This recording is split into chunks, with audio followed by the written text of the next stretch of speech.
I think si Aga pag nagsalita sa bahay, parang yun na yun eh. Parang na sila sumusunod. I think this is a better question for Atasha and Andres. Yung totoo, ha? Yung totoo. Atasha, Andres. Sino mas disciplinarian? Sino mas spoiler? Your dad or your mom? Same. I think they're both the same. Parehas pa rin in their own aspect. Parang kung sa bahay, same talaga. Basta ayaw na magsalita. Si Andres Atasha ang safe, ha?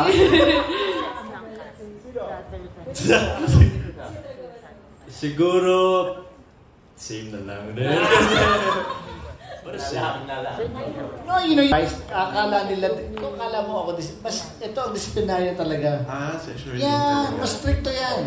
Ako, mas ano pa ako sa kanila. Kaya lang, pagdating sa pagdidesisyon, I'm very firm lang ako sa kanila. Pag sinabi ko no, or get up, or, you know, go, or like that, kailangan you follow. Pero in terms of, kumbaga, panipapaalam sila, ako, like, go. Go. Si Shirley pa yung, why? Where are you going? Where? Oh, di ba? Oh, natatakot lang magsalita yung dalawa, yun.